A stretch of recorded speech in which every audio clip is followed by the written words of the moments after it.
Athawale. Chairman sir, राष्ट्रपति जी का अभिभाषण मजबूत करेगा भारत नेशन।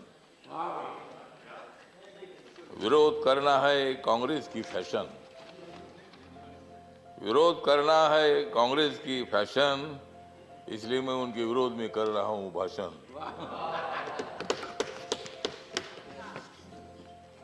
कांग्रेस वालों, जितनी बढ़ानी है उतनी बढ़ाओ दाढ़ी। कांग्रेस वालों, जितनी बढ़ानी है उतनी बढ़ाओ दाढ़ी, लेकिन मोदी जी की बहुत ही है मजबूत बॉडी। मोदी जी को मालूम है देश के तमाम लोगों की नाड़ी। मोदी जी को मालूम है देश के तमाम लोगों की नाड़ी, फिर कांग्रेस की कैसी चलेगी उनके सामने गाड़ी।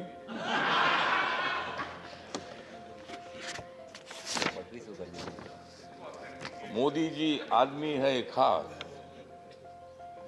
मोदी जी आदमी है खास, इसलिए उनके साथ है रामदास। यस। मोदी जी को विकास की है आस, मोदी जी को विकास की है आस, इसलिए राजनीति में हो गए हैं पास। कांग्रेस वाले हमेशा मारते हैं भास, कांग्रेस वाले हमेशा मारते हैं भास, इसलिए राजनीति में हो रहे हैं नापास। तो आज यहाँ माननीय राष्ट्रपति के अभिभाषण पर चर्चा हो रही है और कांग्रेस वालों का और अपोजिशन का आभार व्यक्त करता हूँ कि मतलब वो रोज वेल में आ रहे थे। ये तो मतलब राष्ट्रपति का अभिभाषण ये है मोदी सरकार के विकास की गंगा। काय के लिए लेते हो उनके साथ पंगा?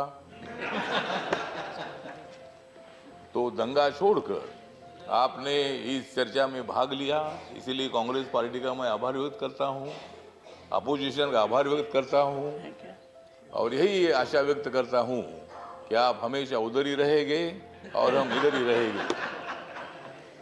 तो मतलब आप टीका करने के लिए, क्रिटिसाइज करने के लिए आवश्यकता है तो राष्ट्रपति जी का अभिभाषण जो है पॉइंट टू पॉइंट था।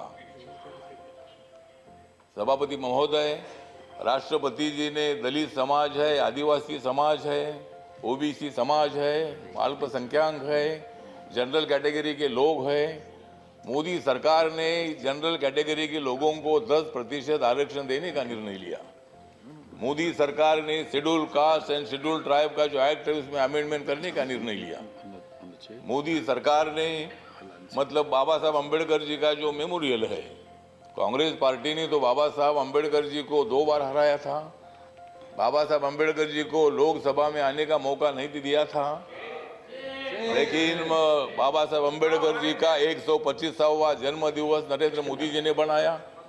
बाबा साहब अम्बेडकर जी का फोटो सेंट्रल हॉल में नहीं था, जब वीपी सिंह जी थे तब उन्होंने वो फोटो लगाया।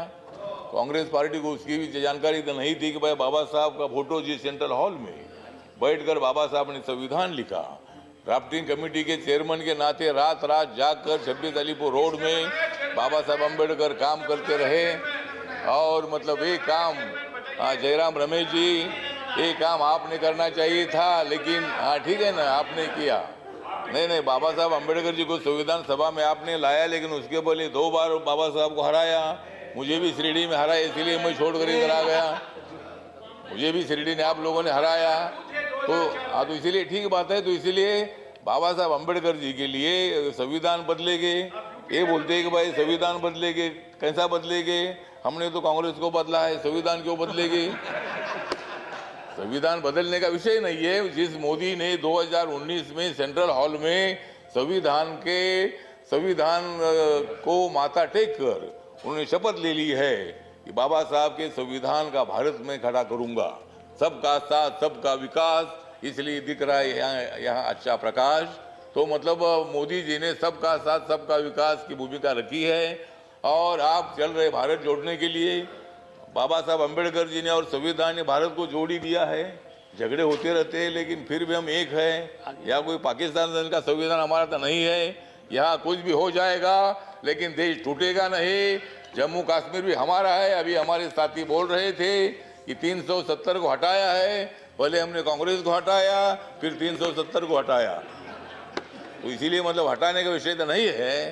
तो इसीलिए मतलब सभापति महोदय, राष्ट्रपति जी मतलब हमारी अनुसूचित जनजाति के राष्ट्रपति जो है पहली बार बनाया।